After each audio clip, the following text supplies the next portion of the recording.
10वीं क्लास आपके प्रश्न बैंक विज्ञान के हम बना रहे हैं, जिसके 3 पार्ट अभी तक हम डाल चुके हैं। आज पार्ट नंबर 4 की बारी है, जो कि हमारा होगा लेसन नंबर 10, है ना। रिफ्रैक्शन वाला, परावर्तन वाला, है ना। यहाँ से फिजिक्स वाला पार्ट चालू होता बच्चों। अभी तक 3 पार्ट बन चुके हैं, जिसके अंदर केमिस्ट्री और बायो हो चुका है। आज हम प्रकाश के परावर्तन और अपवर्तन वाला जो पार्ट नंबर 10 है वो शुरू करने वाले हैं। ठीक है, तो स्टार्ट करते हैं वीडियो को। और अभी भी इस चैनल पर नए हैं तो उसको सब्सक्राइब करें बच्चों, जिससे आने वाले सारे वीडियो आपको मिल सकते हैं। चलिए, इसके लिए हम एक सॉल्यूशन वाली बुक का यूज़ करेंगे, है ना। हाँ, बात कर लेते हैं लेसन में से क्या क्या आने वाला है। तो बच्चों, इस लेसन में से 8 मार्क्स आएंगे। 2 मार्क्स का एक 1 मार्क के क्वेश्चन आएंगे। एक प्रश्न 2 अंक का और एक प्रश्न 4 अंक का, मतलब महत्वपूर्ण पार्ट है ये, है ना। आपको 8 मार्क्स दिलाएगा ये। तो स्टार्ट करते हैं। और अगर चैनल सब्सक्राइब नहीं किया तो कर लें, जिससे आने वाले वीडियो आपको मिलते रहेंगे। निम्नलिखित में से सही विकल्प चुनिए। निम्न में से कौन सा पदार्थ लेंस, ये लेंस लिखा है यहाँ पर, बनाने के लिए प्रयुक्त नहीं किया जा सकता। कौन लेंस नहीं बना सकता? जल से बनता है बच्चों, कांच, प्लास्टिक से बन सकता, मिट्टी से नहीं बन सकता। तो इसका आंसर द है, मिट्टी। किस प्रतिबिंब या बिंब का अवतल दर्पण द्वारा बना प्रतिबिंब आभासी, सीधा एवं बिंब से बड़ा पाया गया है? वस्तु की स्थिति कहाँ होनी चाहिए? तो कुल मिला के क्वेश्चन ये है कि किसी अवतल दर्पण के सामने हम कहाँ पर वस्तु को रखें कि उसका आभासी प्रतिबिंब बने बच्चों। सीधा और आभासी प्रतिबिंब कब बनता है? जब हम बच्चों उसको रखते हैं मुख्य फोकस और वक्रता केंद्र के बीच में। कहाँ रखते हैं? वक्रता केंद्र नहीं, दर्पण के ध्रुव और मुख्य फोकस के बीच में बच्चों। दर्पण के ध्रुव और मुख्य फोकस के बीच में, ठीक है। समतल दर्पण की फोकस दूरी अनंत होती है बच्चों। कैसी होती है? अनंत। वाहनों में पीछे का दृश्य देखने के लिए किस दर्पण का यूज होता है? बच्चों, इसका आंसर है उत्तल दर्पण। समतल दर्पण की वक्रता त्रिज्या कैसी होती है? तो समतल दर्पण की वक्रता त्रिज्या भी अनंत होती है बच्चों। जब फोकस दूरी अनंत तो वक्रता त्रिज्या भी अनंत होती है। रिक्त स्थान, गोलीय दर्पण की फोकस दूरी उसकी वक्रता त्रिज्या की आधी होती है। कैसी होती है? आधी होती है बच्चों। जब कोई प्रकाश की किरण सघन से विरल माध्यम में प्रवेश करती है, सघन से विरल माध्यम से प्रवेश करती है, तो वह यह डैश से दूर हो जाती है। यह किससे दूर हो जाती है? यह अभिलंब से दूर हो जाती है बच्चों। किससे दूर हो जाती है? अभिलंब से दूर हट जाती है। तो इसका आंसर आएगा अभिलंब। अभी लिखा है यहाँ पर, अभी कर लेना, अभिलंब।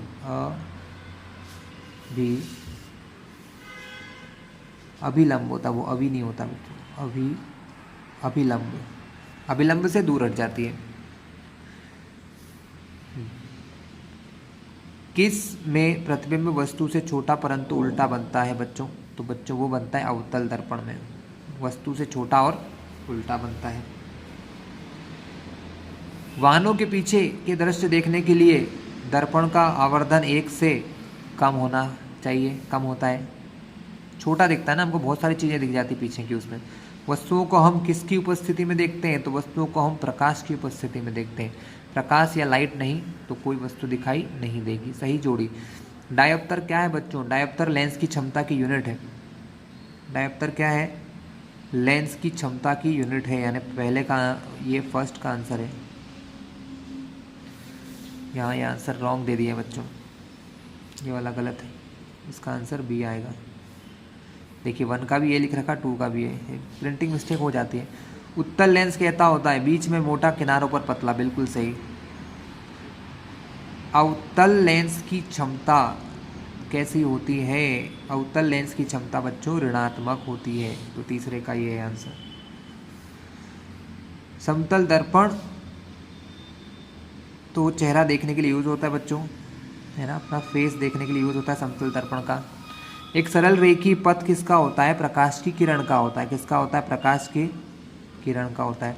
परावर्तक पृष्ठ गोलीय है तो उसको कहते हैं गोलीय दर्पण। क्या कहेंगे? गोलीय दर्पण कहेंगे। एक शब्द में उत्तर बच्चों। रेगिस्तान में मरीचिका किस चीज का उदाहरण है? पूर्ण आंतरिक परावर्तन का। दर्पण का सूत्र क्या है? 1/f is equal to 1/u plus 1/v। 1/f बराबर 1/u प्लस 1/v। उस दर्पण का नाम बताइए जो बिंब का सीधा तथा आवर्धित प्रतिबिंब बना सके। अवतल दर्पण बच्चों। कैसा होता है? अवतल दर्पण। और एक आपतित किरण समतल दर्पण पर 30 डिग्री का आपतन कोण बनाती है तो परावर्तन कोण का मान भी 30 डिग्री ही होगा बच्चों, ध्यान रखिएगा, सेम रहता है ऑलवेज। गोलीय दर्पण किसे कहते हैं? गोलीय दर्पण के प्रकार बताइए। तो गोलीय दर्पण वो होते हैं बच्चों, गोलीय दर्पण उस खोखले गोले का भाग होता है जिसका एक तल उभरा हुआ तथा दूसरा तल दबा होता है। इसका एक तल कैसा होता है बच्चों? इसका एक तल उभरा होता है तथा दूसरा तल दबा होता है, जिसकी एक सतह को चांदी अथवा पारे से पॉलिश कर दिया जाए तो उससे दूसरी सतह चमकदार हो जाती है। सिंपल है बच्चों। जो देखो अभी तक हमने हमारे घरों में कैसे मिरर देखते हैं, जो ऐसे सीधे होते हैं, फ्लैट होते हैं, ऐसे है ना, सीधा सीधा होता है। लेकिन कुछ मिरर ऐसे होते हैं जैसे कर्व भी होते हैं, थोड़े गोल होते हैं, ऐसे कर्व होते हैं, ठीक है, तो उनको कहते हैं गोलीय दर्पण, जो गोल होते हैं, है ना। तो गोलीय दर्पण क्या होते हैं? उस खोखले गोले का भाग होते हैं, किसी खोखले गोले में से काटा जाता है जिसका एक तल उभरा होता है तथा दूसरा दबा होता है, और उनमें से किसी एक तरफ चांदी की पॉलिश कर देंगे तो बच्चों दूसरी तरफ क्या होगा? हमको अपना फेस दिखने लग जाएगा, लेकिन वो हम जैसा है वैसा नहीं दिखेगा, उससे थोड़ा बहुत चेंजेस दिखेगा। दो प्रकार के होते हैं ये, उत्तल दर्पण और अवतल दर्पण। खीरे का अपवर्तनांक 2.42 है, इस कथन से क्या तात्पर्य है? तो अपवर्तनांक उप लिखा है, अब कर लेना बच्चों। हमें ज्ञात है कि किसी माध्यम का अपवर्तनांक जो होता है वो क्या होता है? वायु या निर्वात में प्रकाश की चाल और उस माध्यम में प्रकाश की चाल का अनुपात होता है। ये फॉर्मूला होता है बच्चों, है ना, अपवर्तनांक का फॉर्मूला होता है, यानी कि फॉर्मूला हो गया C/V। C/V। यहाँ आपने क्या किया बच्चों? हमको ये अपवर्तनांक दे रखा है 2.42 और C होती प्रकाश की चाल। प्रकाश की चाल जो है वायु में या फिर निर्वात में, जिसकी वैल्यू इतनी दे रखी है बच्चों, 3 × 10⁸ दे रखी है, 3 × 10⁸ दे रखी है। और ये जो V लिखा है ना, ये V है उस मीडियम में प्रकाश की चाल के, प्रकाश उस मीडियम में किस स्पीड से चल रहा है, प्रकाश किस स्पीड से उस मीडियम में चल रहा है, ठीक है। तो कैसे निकाला बच्चों उन्होंने? देखिए फॉर्मूला में करके दिखा दूं आपको। V निकालना है बच्चों, तो V यहाँ जाएगा और ये जो वैल्यू यहाँ पर है वो वहाँ से अपॉन में आ जाएगी। तो V निकालने के लिए फॉर्मूला बन जाएगा C/Nm, ठीक है। इसकी वैल्यू 2.42 है। अब यहाँ सबसे बड़ा कन्फ्यूजन होता है बच्चों, देखिए 10⁸ को हम कुछ नहीं करेंगे, 3 को आप लोगों को भाग देना है 2.42 से। ये आप लोगों के लिए कोई बड़ी बात नहीं, आप लोग कर लोगे। इसको भाग जब देता हूँ तो आंसर आता है 1.24 इंटू 10⁸ मीटर पर सेकेंड। 10⁸ तो वैसा का वैसा ही रहेगा, कोई चेंज इसमें नहीं होगा। क्लियर है बच्चों? तो हमने क्या किया? हमने सिर्फ फॉर्मूला यूज़ किया, कौन सा वाला? रिफ्रैक्टिव इंडेक्स या अपवर्तनांक का फॉर्मूला होता है वायु में प्रकाश की चाल, किसी माध्यम में प्रकाश की चाल। वायु में प्रकाश की चाल कितनी दे रखी है? 3 × 10⁸, और माध्यम में प्रकाश की चाल पता नहीं थी, वो हमने निकाल ली और Nm की वैल्यू अपॉन में रखे, तो हमको पता चल गया कि डायमंड या हीरे में प्रकाश इस स्पीड से चलता है। अतः हीरे में प्रकाश की चाल न्यूनतम होती है, ये जो स्पीड है सबसे कम है बच्चों लाइट की, है ना, क्योंकि इसका अपवर्तनांक बहुत ज़्यादा है।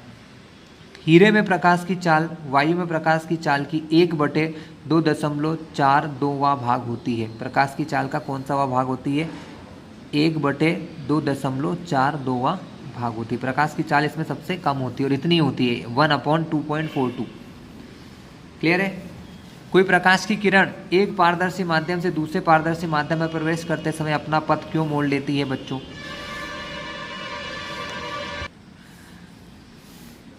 माध्यम बदलने पर प्रकाश की किरण अपने मार्ग से विचलित हो जाती है, इसे प्रकाश का अपवर्तन कहते हैं। तो माध्यम बदलने पर प्रकाश की चाल बदल जाती है, इसलिए प्रकाश किरण अपना पथ मोड़ लेती है। बच्चों सिंपल सा है कि जब एक मीडियम से दूसरे मीडियम में जाती है तो प्रकाश की जो चाल है वह बदल जाती है। अभी हमने देखा ना कि लाइट जो है जब डायमंड में जाएगी, जब हीरे के अंदर जाती है तो उसकी स्पीड क्या होती है 3 × 10⁸ पावर जो 8 है, इससे बदलकर ये हो जाती है। मतलब कितना फ़र्क आ जाता है जब रास्ते में आपकी स्पीड का फ़र्क आ जाएगा बच्चों, जब आपकी चाल बदल जाएगी, है ना, प्रकाश की जो चाल है वो बदल जाती है, तो उसका मार्ग भी, उसका पथ भी जो है, रास्ता भी वो बदल जाता है। प्रकाश के परावर्तन से आप क्या समझते हैं?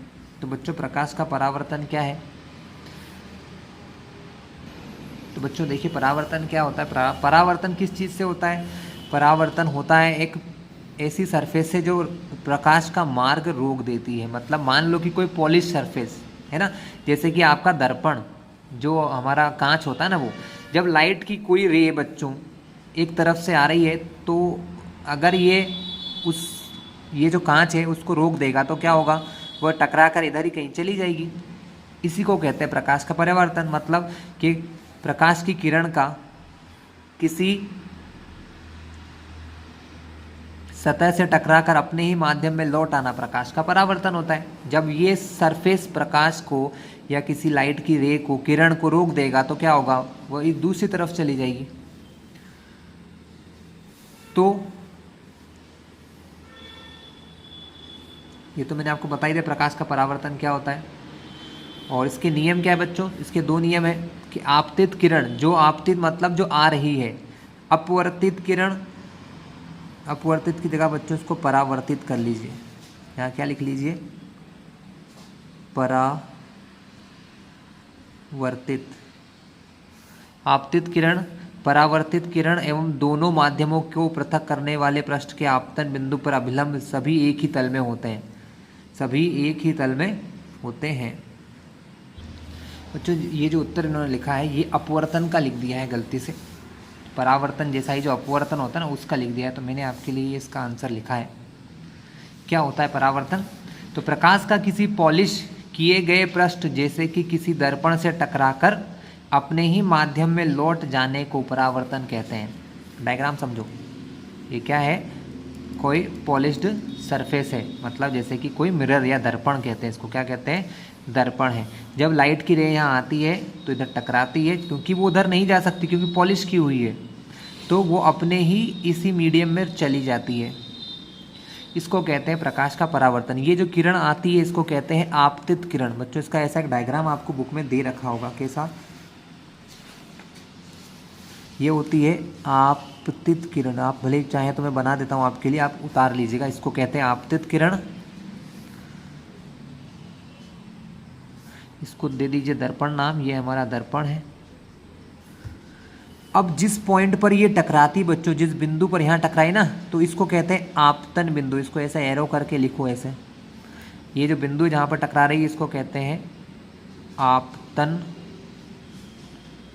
बिंदु। और इस बिंदु पर हम एक परपेंडिकुलर डालते हैं, 90 डिग्री की एक लाइन बनाते हैं, इसको कहते हैं अभिलंब। क्या कहते हैं, अभिलंब। अब टकरा कर ये इस तरफ गई तो ये होती है परावर्तित किरण। इसको कहते हैं परावर्तित किरण। अभिलंब हो गया, आपतन किरण हो गया, आपतित किरण, परावर्तित किरण। अब यहाँ पर एक कोण बनता है बच्चों, देखो, आपतित किरण और ये अभिलंब के बीच के कोण को कहते हैं आपतन कोण, और परावर्तित किरण और ये अभिलंब के बीच में जो कोण बनता है उसको कहते हैं परावर्तन कोण आर।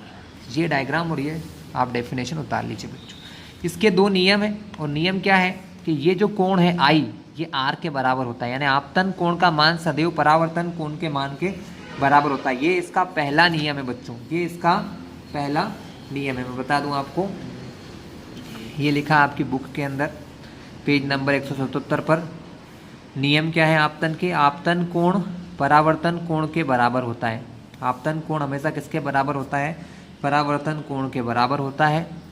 आपतित किरण दर्पण के आपतन बिंदु पर अभिलंब तथा परावर्तित किरण सभी एक ही तल में होते हैं। और ये सब कैसे होते हैं? एक ही तल में या एक ही प्लेन में होते हैं। ये दो नियम बच्चों इसके हैं और ये मैंने यहाँ पर आपको समझा दिया है। ठीक है, चलिए। ये गलती से अपवर्तन का बच्चों इन्होंने लिख दिया है, हो जाता है बहुत बार मिस्टेक से।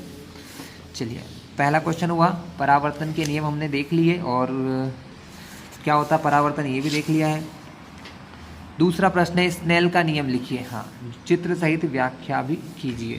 तो मैं बता दूं आपको चित्र सहित व्याख्या भी। स्नेल का नियम किस लिए बच्चों? स्नेल का नियम अपवर्तन के लिए होता है। अपवर्तन क्या होता है ये भी देख लो, आपने आपको इस पेज पर समझा दूं। ये परावर्तन था, अब अपवर्तन को देखो। अपवर्तन किससे होता है बच्चों? कि जब लाइट यानी प्रकाश एक माध्यम से दूसरे में जाता है। मान लो ये कोई कांच का टुकड़ा है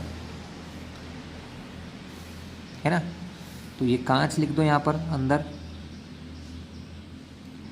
ऊपर लिख दो हवा। बच्चों होता क्या है, ये सूर्य की कोई किरण आ रही है यहाँ पर, तो हवा में उसकी स्पीड कुछ और है ना। उसको जाना कैसे चाहिए? उसको जाना तो ऐसे चाहिए, सीधे रास्ते पर, है ना। लेकिन होता क्या है कि जब वो हवा से कांच में जाती है उसकी स्पीड बदल जाती है, और स्पीड बदलने से, उसकी चाल बदलने से उसका रास्ता भी बदल जाता है। इसी को कहते हैं अपवर्तन। क्या कहते हैं? अपवर्तन। किसको कैसे शो करते हैं इसको? जिस बिंदु पर ये टकराती है ना, वहाँ पर हम एक 90 डिग्री की लाइन बनाते हैं, इसको कहते हैं अभिलंब, जो मैंने ऊपर बताया था वो यहाँ भी बनता है। अब ये रे जो है जब हवा से कांच में जाती है तो अभिलंब की ओर झुकते हुए कुछ ऐसे रास्ते पर चलती है।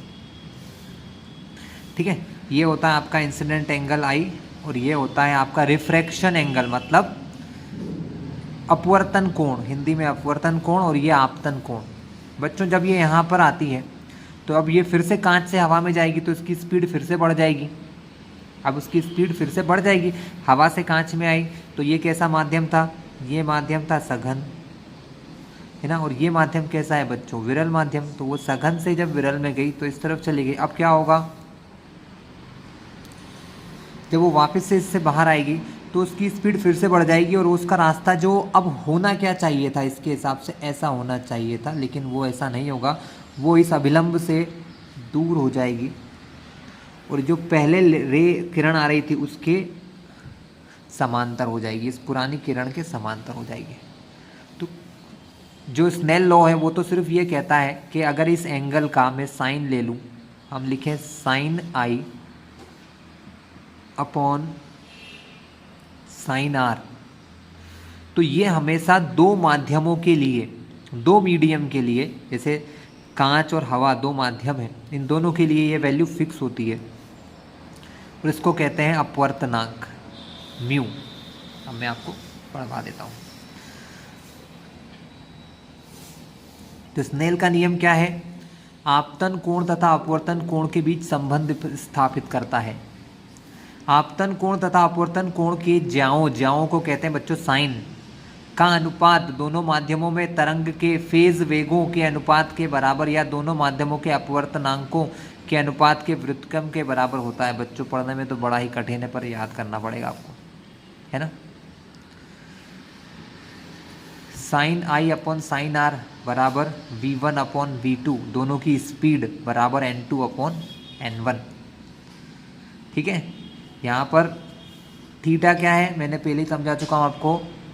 थीटा 1 आपतन कोण है और ये अपवर्तन कोण है। ठीक है, ये उनके अपवर्तनांक है बच्चों, दोनों के क्या है? अपवर्तनांक है ना। और ये v1 v2 उनकी स्पीड है, अलग अलग मीडियम में उनकी स्पीड क्या होगी। ठीक है, समझा मैंने बच्चों, यहाँ से दिया है आपको। चाहे तो आप अपनी बुक में कोई और उत्तर हो तो वो भी लिख सकते हैं, मैं आपको बुक का उत्तर भी टिक करवाऊंगा, है ना। बुक का उत्तर ये मुझे थोड़ा ठीक नहीं लग रहा है, थोड़ा ज़्यादा बड़ा लग रहा है, छोटा हो सकता है, इसको छोटा कर सकते हैं हम लोग। बच्चों बुक में पेज नंबर 191 के ऊपर ये लिखा है, थोड़ा सा अच्छा लग रहा है मुझे देखने पर। प्रकाश के किसी निश्चित रंग तथा निश्चित माध्यमों के युग्म के लिए आपतन कोण की ज्या मतलब साइन तथा अपवर्तन कोण की ज्या यानी साइन का अनुपात स्थिर होता है ना। यानी sine i upon sine r को कहते हैं स्थिरांक, एक स्थिर अंक होता है ना। इसी को स्नेल का अपवर्तन नियम भी कहते हैं, जहाँ पर कोण जो है आई और आर हमेशा 0 और 90 के बीच में बनते हैं। मतलब कैसे होते हैं, न्यून कोण होते हैं बच्चों। इस स्थिरांक के मान को दूसरे माध्यम का पहले माध्यम के सापेक्ष अपवर्तनांक या रिफ्रैक्टिव इंडेक्स कहते हैं बच्चों। ठीक है, ये उत्तर सबसे बेस्ट है बुक का। चलिए बच्चों, समतल दर्पण द्वारा किसी बिंब के बनाए गए प्रतिबिंब की कोई 4 विशेषताएं लिखना है बच्चों। समतल दर्पण द्वारा बनाए गए प्रतिबिंब की विशेषताएं निम्न है। समतल दर्पण से बनी गई प्रतिबिंब सीधी और आभासी होती हैं। कैसी होती हैं? सीधी और आभासी होती हैं। प्रतिबिंब की स्थिति केवल वस्तु और दर्पण पर ही निर्भर करती है, ना कि देखने वाले की स्थिति पर निर्भर करती है। वस्तु का जो भाग जितना आगे होता है उसका उतना ही प्रतिबिंब उतना पीछे बनता है। ठीक है, और वस्तु जिस आकार की होती है बच्चों उसी आकार की दिखाई देती है। ये भी ध्यान रखिएगा, जिस आकार की होती है उसी आकार की दिखाई देती है। कोई अवतल दर्पण अपने सामने 10 सेंटीमीटर दूरी पर रखे किसी बिंब का 3 गुना आवर्धित वास्तविक प्रतिबिंब बनाता है। प्रतिबिंब दर्पण से कितनी दूरी पर है? कोई अवतल दर्पण अपने सामने 10 सेंटीमीटर दूरी पर रखे, मतलब ये जो 10 सेंटीमीटर दूरी पर रखी चीज़ है ना बच्चों, उसको यू कहते हैं। मतलब ये ऑब्जेक्ट की डिस्टेंस होती है यू। क्या होती है ये? ऑब्जेक्ट की डिस्टेंस यू होती है। और मैग्निफिकेशन यहाँ दिया है बच्चों, आवर्धन को कहते हैं मैग्निफिकेशन m, जो 3 दिया है। m की वैल्यू कितनी दी है? 3। और वास्तविक प्रतिबिंब जब बनता है तो m हमेशा बच्चों माइनस का होता है, ध्यान रखिएगा। वास्तविक प्रतिबिंब के लिए m 3 तो होगा लेकिन माइनस का। u जो है, u मतलब वस्तु की दूरी जो है उसको कहते हैं u, वस्तु की दूरी को u कहते हैं, जो कि -10 है। अब यहाँ से सिंपल सा फॉर्मूला लगाया, हमको फॉर्मूला पता हो तो आंसर आ जाएगा। m बराबर होता है बच्चों, आवर्धन का सूत्र होता है -v/u। इसको प्रतिबिंब की दूरी कहते हैं, इसको बिंब या वस्तु की दूरी कहते हैं। ये हमको दे रखा है -10, v कितना दे रखा है पता नहीं है, और m की वैल्यू -3 है। यहाँ पर क्या होगा बच्चों? माइनस से माइनस प्लस, 10 तिया 30, माइनस प्लस माइनस, तो v यानी प्रतिबिंब की दूरी कितनी आ गई? -30 सेंटीमीटर हो गई। अतः प्रतिबिंब दर्पण के सामने 30 सेंटीमीटर की दूरी पर बनता है। 2 मीटर फोकस दूरी वाले किसी अवतल लेंस की क्षमता क्या होगी? तो 2 मीटर फोकस दूरी वाले किसी अवतल लेंस की क्षमता बच्चों, लेंस की क्षमता का सूत्र होता है 1/f। क्या होता है बच्चों? 1/f होता है। मैं इसमें समझा दूं आपको, पावर का जो फॉर्मूला होता है बच्चों लेंस की क्षमता या पावर का होता है 1/f। क्या होता है? 1/f। आपको f की वैल्यू दे रखी है 2 मीटर। कितनी दे रखी है? लेंस की क्षमता दे रखी है, अच्छा 2 क्वेश्चन एक जैसे ही है बिल्कुल 5वां 6वां दोनों में, एक में फोकस दूरी दे रखी है और एक में क्षमता दे रखी है। हाँ, फोकस दूरी 2 मीटर है ना, और लेंस कैसा है बच्चों? अवतल लेंस है। तो ध्यान रखिएगा, अवतल लेंस की फोकस दूरी बच्चों हमेशा माइनस में होती है। तो अवतल लेंस की फोकस दूरी दे दी -2 मीटर। ठीक है, फॉर्मूले में मैंने f फोकस दूरी को रख दिया -2, तो पावर का फॉर्मूला आ गया, 1 को 2 से डिवाइड करा 0.5 आएगा बच्चों। कितना आएगा? 0.5 प्लस माइनस माइनस, तो पावर आ गई 0.5 d मतलब डायोप्टर, यूनिट है बच्चों उसकी। क्या है? यूनिट। तो -0.5 d। इसी प्रकार से उस लेंस की फोकस दूरी ज्ञात कीजिए। इसका उल्टा क्वेश्चन है, यहाँ पर आपको फोकस दूरी थी दे रखी थी और आपको क्षमता निकालना थी, आपने निकाल ली। अब आपको उसकी फोकस दूरी निकालना है और आपको उसकी क्षमता दे रखी है -2d, है ना। फॉर्मूला फिर से वही लगेगा, पावर बराबर 1/f। यहाँ पर आपको पावर दे रखी है, f निकालना है। तो बच्चों ऐसा जब करना होता है तो f यहाँ से ऊपर चला जाता है और P जो है बटे में जाता है, ये यहाँ चला जाता है, यहाँ P बराबर 1/f होता है। फोकस दूरी यहाँ जाएगी, P अपॉन में आएगा, इसकी वैल्यू दे रखी है बच्चों -2D, -2, 1 को 2 से डिवाइड करोगे तो 0.5 आएगा, प्लस माइनस, तो फोकस दूरी आ गई -0.5 मीटर, -0.5 मीटर बच्चों इसकी फोकस दूरी आ गई है ना। अब इसी में एक क्वेश्चन और पूछ लेते कभी कभी आपसे, फोकस दूरी इतनी दे रखी है, इसकी वक्रता त्रिज्या निकालो, तो इसमें 2 का गुणा कर दोगे तो क्या आ जाएगी, वक्रता त्रिज्या आ जाएगी। तो क्लियर हुआ बच्चों, ये हमारा पार्ट 10 खत्म होता है आज। अब यहाँ से मैं पार्ट 11 आपको शुरू करता हूँ, जिसका नाम है मानव नेत्र तथा रंग बिरंगी दुनिया। 5 अंक के प्रश्न आएंगे बच्चों, एक क्वेश्चन 2 मार्क्स का और 2 क्वेश्चन 1 मार्क के, 2 अंक के वस्तुनिष्ठ है, 1 मार्क्स के आएंगे, और 3 क्वेश्चन, जो क्वेश्चन है वो 3 मार्क्स का आएगा, 3 नंबर का। सही विकल्प में पहला है, इंद्रधनुष बनने का कारण क्या होता है बच्चों, इंद्रधनुष बनने का कारण होता है वर्ण विक्षेपण। क्या होता है, वर्ण विक्षेपण होता है। प्रकाश के विक्षेपण से प्राप्त रंगों के समूह को कहते हैं स्पेक्ट्रम बच्चों, क्या कहते हैं, स्पेक्ट्रम। आकाश के नीले रंग का कारण होता है प्रकाश का प्रकीर्णन, प्रकाश का प्रकीर्णन की वजह से ऐसा होता है। गहरे समुद्र में जल का रंग नीला क्यों दिखाई देता है, प्रकाश के प्रकीर्णन की वजह से, प्रकाश के प्रकीर्णन की वजह से। प्रिज्म के 2 फलकों के बीच का कोण बच्चों प्रिज्म कोण कहलाता है। वर्ण विक्षेपण होता है दर्पण से, लेंस से नहीं, प्रिज्म से होता है। किससे होता है, प्रिज्म से। प्रकाश, आकाश के नीले रंग का कारण, आकाश के नीले रंग का कारण क्या होता है बच्चों, आकाश के नीले रंग का कारण होता है प्रकाश का प्रकीर्णन,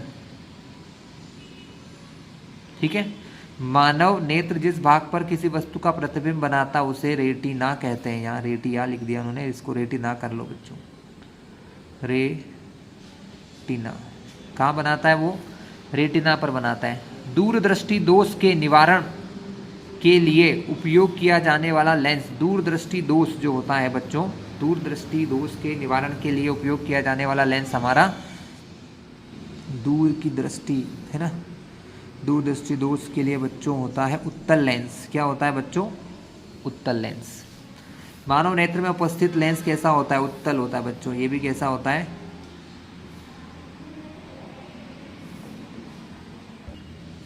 क्लियर क्लास, तो उत्तल लेंस होता है। प्रिज्म द्वारा डैश रंग की प्रकाश किरण का विचलन सर्वाधिक होता है बैंगनी रंग का बच्चों। बैंगनी रंग जो होता है ना, उसकी किरण सबसे ज़्यादा विचलित होती है। मानव नेत्र में प्रकाश की एक पतली झिल्ली से होकर प्रवेश करता है, जिसे कि हम कॉर्निया कहते हैं। दूरदृष्टि दोष का कारण नेत्र गोलक का बड़ा हो जाना भी है, बिल्कुल सही है बच्चों। आंख के रंगीन भाग को आइरिस कहते हैं बच्चों, क्या कहते हैं, आइरिस कहते हैं। मानव नेत्र का डैश नेत्रदान में दान किया जाता है, कॉर्निया का भाग नेत्रदान में दिया जाता है। आंख के बीच के छिद्र को प्यूपिल या नेत्र तारा भी कहते हैं।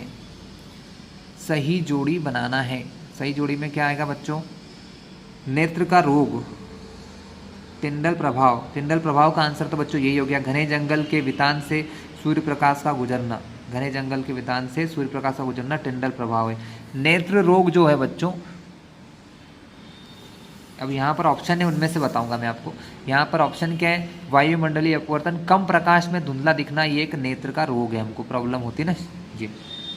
आँख, आकाश का नीला दिखता है प्रकीर्णन की वजह से, प्रकाश के प्रकीर्णन की वजह से। तारों का टिमटिमाना होता है वायुमंडलीय अपवर्तन की वजह से।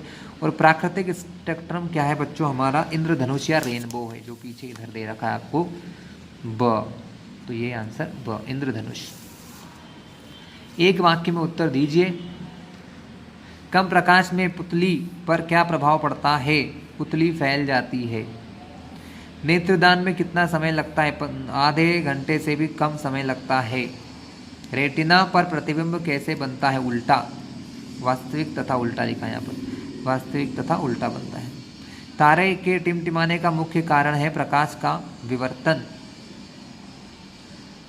प्रकाश का अपवर्तन कह सकते हैं बच्चों, विवर्तन तो यहाँ सही नहीं लग रहा मुझे। प्रकाश का अपवर्तन।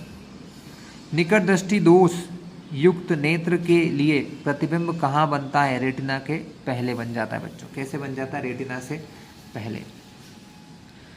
किसी प्रिज्म से श्वेत प्रकाश गुजारने पर वह अवयवी वर्णों में विक्षेपित हो जाता है। बच्चों ऐसा होगा, ये क्वेश्चन थोड़ा सा मिस प्रिंटिंग हो जाती है। किसी प्रिज्म से श्वेत प्रकाश गुजरने पर वह कर दिया उन्होंने, पर वह अवयवी वर्णों में विक्षेपित होता है, परंतु आयताकार कांच पट्टिका से ऐसा नहीं होता है। क्यों? मतलब कोई कांच का टुकड़ा होता है हमारे घर की खिड़कियों में, इनमें होता है, ऐसा क्यों उनसे नहीं होता है? तो आयताकार कांच पट्टिका का दूसरा फलक पहले फलक से समांतर होता है। मतलब बच्चों क्या होता है? प्रिज्म में ऐसा होता है। रिफ्रैक्शन मतलब अपवर्तन इस सतह से होता है, यहाँ से होता है और यहाँ से, इन दोनों के बीच में एक कोण बना है। जबकि जो हमारी कांच की पट्टी होती है उसमें अपवर्तन यहाँ से और यहाँ, इन दो जगहों से होता है। यहाँ से घुसती है और यहाँ से ऐसे निकल जाती है। तो क्या होता है? ये जो सतह है वो इस सतह के समांतर है, इस वजह से इसमें नहीं हो सकता है और इसमें ऐसा हो सकता है। तो आयताकार कांच पट्टिका का दूसरा फलक पहले फलक के समांतर होता है। जब प्रकाश किरण के साथ रंग पट्टिका से बाहर आते हैं तो वह आपस में जुड़कर पुनः श्वेत प्रकाश में बदल जाते हैं, है ना? कहाँ से? देखो, सुनो मेरी बात ध्यान से। इस टाइप से, जैसे मान लो यहाँ से वो टूटते भी हैं, थोड़ा सा इसको ऐसा कर लो कि अगर वो यहाँ से टूटते भी हैं तो फिर बाहर जाकर एक हो जाते हैं, है ना? लेकिन यहाँ पर एक बार वो टूटते हैं तो फिर और बिखर जाते हैं बच्चों, अलग अलग रंगों में ना। इस कारण आयताकार कांच पट्टिका से वर्णों का विक्षेपण नहीं होता है। सूर्योदय के समय सूर्य रक्ताभ क्यों प्रतीत होता है? मतलब लाल कलर का क्यों दिखता है बच्चों? बच्चों जब सूर्य का उदय होता है तो सूर्य क्षैतिज के पास में होता है, जहां से आने वाला प्रकाश को वायुमंडल की मोटी परतों से गुजरना पड़ता है। मतलब हमारे पास जब उसको देखते हैं ना तो वो बहुत दूर से आता है हमारे पास, तथा अधिक दूरी तय करना पड़ती है। नीले तथा कम तरंग दैर्ध्य, मतलब नीला प्रकाश जो होता है बच्चों, उसकी तरंग दैर्ध्य जो होती है बच्चों, एक बड़ी क्लास में जाओगे अगर आप साइंस लोगे तो पढ़ोगे तरंग दैर्ध्य क्या होता है। तो तरंग दैर्ध्य के प्रकाश का अधिकांश भाग कणों द्वारा प्रकीर्णित हो जाता है, तथा सिर्फ अधिक तरंग दैर्ध्य वाले प्रकाश, यानी जैसे कि लाल रंग ही हमारे तक पहुंचता है। जिसकी तरंग दैर्ध्य ज़्यादा होती है वही हमारे तक पहुंच पाता है, बाकी सब उधर ही फैल जाते हैं तो हमको दिख ही नहीं पाते। अतः सूर्य इसलिए हमको रक्ताभ प्रतीत या लाल कलर का होता है। किसी अंतरिक्ष यात्री को आकाश नीले की अपेक्षा काला क्यों प्रतीत होता है? आकाश का नीला रंग पृथ्वी पर स्थित वायुमंडल के सूक्ष्म कणों द्वारा प्रकाश के प्रकीर्णन के कारण होता है बच्चों। हमारी जो ब्लू सरफेस, जो हमारा स्काई है, आसमान ब्लू क्यों दिखता है बच्चों? क्योंकि हमारे जो पृथ्वी के अंदर जो वायुमंडल के छोटे छोटे कण हैं बच्चों, हमारे वायुमंडल के जो छोटे छोटे कण हैं उनके द्वारा प्रकाश का प्रकीर्णन हो जाता है। क्या होता है? प्रकाश का प्रकीर्णन होता है। और लेकिन जब अंतरिक्ष यात्री हमारे पृथ्वी से बाहर चले जाते हैं तो वहाँ पर हवा नहीं है, कोई वायुमंडल नहीं है, ठीक है? तो वहाँ पर कोई प्रकीर्णन नहीं होता, प्रकाश का कोई प्रकीर्णन नहीं होता है, तो वहाँ पर उनको कलर सब ब्लैक ही दिखाई देगा।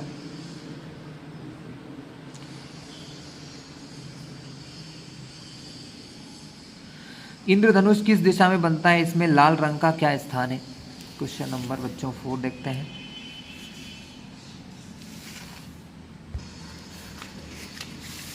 तो इंद्रधनुष बच्चों हमेशा सूर्य के विपरीत दिशा में बनता है और इसमें लाल रंग शीर्ष पर होता है, सबसे ऊपर होता है। तारे टिमटिमाते क्यों हैं? तारों से आने वाले प्रकाश का वायुमंडलीय अपवर्तन के कारण तारे टिमटिमाते प्रतीत होते हैं बच्चों। मतलब तारे बच्चों, तारों का जो प्रकाश है वो बहुत दूर से आता है ना? और हमारे जो पृथ्वी के वायुमंडल है ना, उसमें जब प्रवेश करने के बाद तारे के प्रकाश को विभिन्न अपवर्तनांक वाले वायुमंडल से गुजरना पड़ता है। मतलब ये है बच्चों कि जैसे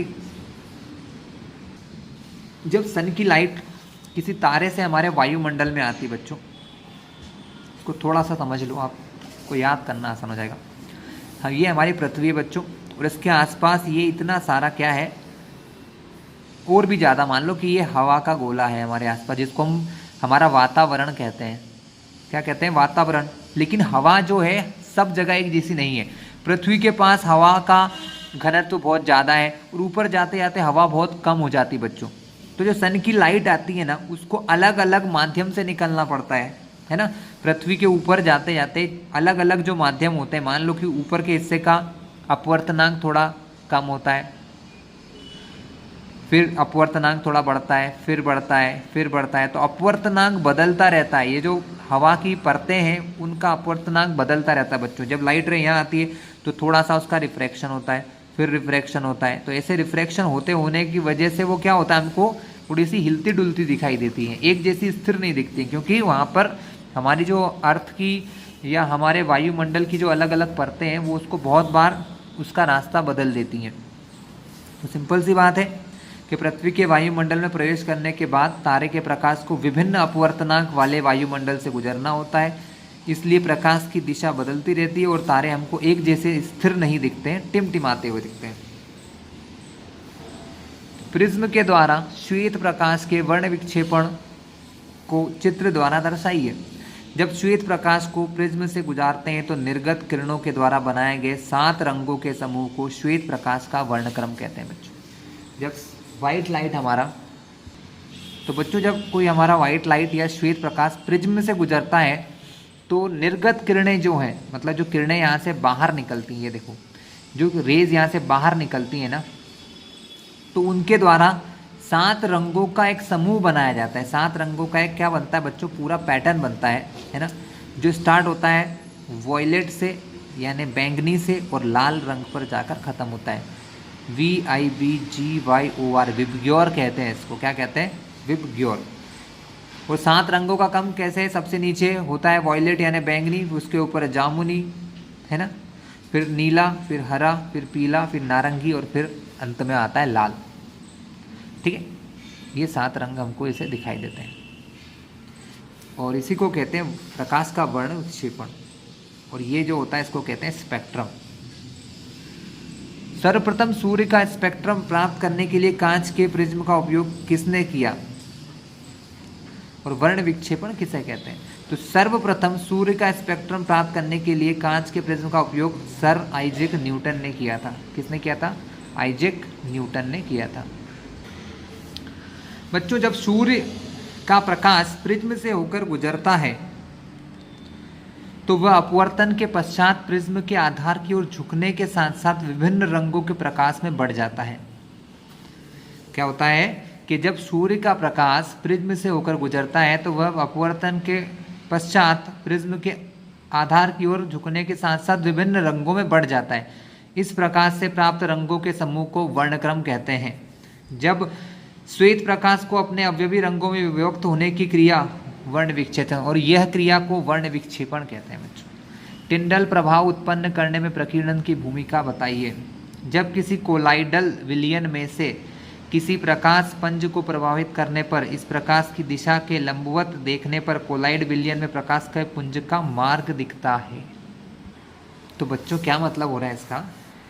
एक कोलाइडल विलयन क्या होता है? मतलब ऐसे सॉल्यूशन बच्चों जिनके अंदर पार्टिकल जो होते हैं, मतलब जो कण होते हैं, जैसे नमक के अंदर पानी को मिलाते हैं तो वो बनता है बच्चों विलयन। पहली चीज़ तो ये समझो विलयन क्या होता है। जैसे पानी को नमक में मिला दो, शक्कर को नमक में मिला दो तो वो एक सॉल्यूशन या एक विलयन बन जाता है। कोलाइड विलयन किसको कहते हैं? जिसमें मिलाने वाली चीज़ के कण थोड़े बड़े साइज के होते हैं। तो जब कोलाइड विलयन में से किसी प्रकाश पंज को प्रभावित करने पर इसे प्रकाश की दिशा के लंबवत देखने पर, प्रकाश की दिशा से लंबवत देखने पर कोलाइड विलयन का पुंज का मार्ग चमकता हुआ दिखाई देता है। तो कोलाइड विलयन जो होते हैं ना, उनका मार्ग चमकता हुआ दिखाई देता है। इस परिघटना को टिंडल प्रभाव कहते हैं। टिंडल प्रभाव के लिए प्रकाश का प्रकीर्णन अति आवश्यक है। टिंडल प्रभाव को दिखाने के लिए प्रकाश का प्रकीर्णन बहुत जरूरी है। प्रकाश जब तक प्रकीर्ण नहीं होगा, फैलेगा नहीं, स्कैटर नहीं होगा। प्रकीर्णन मतलब टकराकर फैल जाना। साधारण प्रकाश में यह प्रभाव अदृश्य होता है। साधारण प्रकाश में यह प्रभाव अदृश्य होता है। निकट दृष्टि दोष किसे कहते हैं बच्चों? क्या और कारण और निवारण के साथ चित्र भी बनाइए। निकट दृष्टि दोष बच्चों, निकट दृष्टि दोष को निकट दृष्टिता भी कहते हैं। निकट दृष्टि दोष युक्त व्यक्ति निकट स्थित वस्तुओं को स्पष्ट देख सकता है, लेकिन दूर रखी वस्तुओं को साफ साफ नहीं देख पाता है। दूर रखी चीज़ों को साफ नहीं देख पाता है। इस दोष से पीड़ित व्यक्ति का दूर बिंदु अंत पर ना होकर नेत्र के पास आ जाता है। मतलब एक स्वस्थ आंख जो है बच्चों अनंत की दूरी देख सकती है, बहुत दूर का भी देख सकती है, लेकिन जब हमारी आंखें खराब होती हैं तो हम ज़्यादा दूर का नहीं देख पाते हैं। बच्चों इसका चित्र मैं आपको बुक में दिखाना चाहूँगा। ये देखिए बच्चों, निकट दृष्टि दोष युक्त नेत्र का दूर बिंदु क्या होता है बच्चों? दूर बिंदु बिल्कुल पास में आ जाता है। मतलब आपको अपनी आंख से कुछ दूरी की चीज़ें दिखाई देती हैं और उसके आगे की चीज़ें जो होती हैं, अगर ज़्यादा दूर की चीज़ों को आप देखते हो तो उसका जो प्रतिबिंब है वो हमारे इस पीछे रेटिना पर ना बनते हुए सामने बन जाता है। और जब भी कोई चित्र, कोई प्रतिबिंब इस लास्ट दीवार पर नहीं बनता, जैसे देखो यहाँ पर रखी हुई चीज़ का प्रतिबिंब कहाँ बन रहा है? रेटिना पर। तो ये चीज़ हमको साफ दिख रही है। जो थोड़ा दूर से किसी चीज़ है, कोई हमारे पास से कोई वस्तु बहुत दूर हो गई है, उसको मैं देख रहा हूँ तो उसका प्रतिबिंब मेरे सामने बन रहा है, तो क्या हो रहा है बच्चों? मुझे वो साफ नहीं दिखा रहा है, क्योंकि साफ कब दिखेगा? जब रेटिना के ऊपर इमेज बनेगी। इसको दूर करने के लिए एक अवतल लेंस का यूज़ करते हैं। किसका लेंस का यूज़ करते हैं? अवतल लेंस, जो इसको इन किरणों को थोड़ा फैला देता है और वो किरण कहाँ जाकर इकट्ठा हो जाती हैं? हमारे रेटिना पर। ठीक है, तो ये तो मैंने दोनों डायग्राम बुक से देख लेना बच्चों। और कारण, नेत्र गोलक का लंबा हो जाना। किसका लंबा हो जाना? नेत्र गोलक का। और अभिनेत्र लेंस की वक्रता अधिक हो जाना। वक्रता अधिक हो जाना, त्रिज्या, वक्रता त्रिज्या अधिक हो जाना। संशोधन उपयुक्त क्षमता के अवतल लेंस का प्रयोग द्वारा हो जाता है। उपयुक्त क्षमता वाले अवतल दर्पण से। दूरदृष्टि दोष क्या होता है बच्चों? तो बच्चों दीर्घ या दूरदृष्टि दोष का मतलब क्या हुआ? दीर्घ दृष्टि को दूरदृष्टिता भी कहते हैं। दीर्घ दृष्टि दोष से पीड़ित कोई व्यक्ति दूर की वस्तुओं को तो देख सकता है, स्पष्ट देख सकता है दूर की चीज़ें, लेकिन निकट रखी वस्तुओं को स्पष्ट नहीं देख पाता। जो चीज़ें पास में होती उनको नहीं देख पाता। ऐसे दोषयुक्त व्यक्ति का निकट बिंदु सामान्य निकट बिंदु से दूर हो जाता है। निकट बिंदु मतलब बच्चों क्या होता है? हमारी आंखें जो होती हैं वो एक फिक्स दूरी की चीज़ को ही देख पाती है, जिसको कहते हैं 25 सेंटीमीटर। मतलब हमारी आंखें 25 सेंटीमीटर दूर रखी चीज़ को आराम से देख सकती हैं, उससे कम होने पर हम नहीं देख पाते हैं। इसलिए पास की वस्तु से आने वाली प्रकाश की किरण रेटिना के पीछे फोकसित होती हैं। कहाँ पर फोकसित होती हैं? रेटिना के पीछे जाकर इमेज बनती है। मैं आपको इसका भी डायग्राम दिखा दूँ बच्चों, तो ज़्यादा आसानी से समझ में आएगा। बच्चों ये है हमारा निकट बिंदु, है ना? मतलब नॉर्मली हमारा निकट बिंदु जो होता है वो 25 सेंटीमीटर पर होता है। मतलब इसके पहले रखी हुई चीज़ें नहीं दिखती हैं हमको, है ना? लेकिन क्या होता है, हमारा जो निकट बिंदु है वो थोड़ा दूर चला जाता है। निकट दूर यहाँ तक चला गया, है ना? तो अब पास की चीज़ें जो हैं उनका प्रतिबिंब यहाँ रेटिना के पीछे बनता है। मतलब हमें पहले यहाँ की चीज़ यहाँ पर इमेज बनाती थी, लेकिन अब क्या हुआ? ये निकट बिंदु किसी कारण से आगे चला गया है। तो अब अगर यहाँ पर कोई चीज़ रखूँगा 25 सेंटीमीटर दूर, तो वो यहाँ पर दिखाई देंगी पीछे, और पीछे बनेगा उसका प्रतिबिंब। बनना कहाँ चाहिए? रेटिना पर। तो दिखाई ही नहीं देगा, कुछ धुंधला दिखाई देगा। ठीक है, इसको ठीक करने के लिए हम क्या करते हैं? एक उत्तल लेंस का यूज़ करते हैं। उत्तल लेंस क्या करता है? इसको कन्वर्ज करता है, छोटा करके रेटिना पर इमेज बना देता है। तो ये तो तीनों डायग्राम हो गए। बुक से ही बनाना बच्चों, बुक में बहुत बढ़िया दिया हुआ है ना? कारण क्या है इसके? तो अभिनेत्र लेंस की फोकस दूरी का अत्यधिक हो जाना। अभिनेत्र लेंस जो होता है उसकी फोकस दूरी बढ़ जाती है, और नेत्र गोलक का छोटा हो जाना भी इसका एक कारण है। इसको दूर करने के लिए उपयुक्त क्षमता के अभिसारी लेंस द्वारा संशोधित कर सकते हैं। अभिसारी लेंस को उत्तल लेंस भी कहते हैं। तो क्लास ये था हमारा वीडियो। नेक्स्ट वीडियो में हम आपको इसका नेक्स्ट पार्ट दिखाएंगे।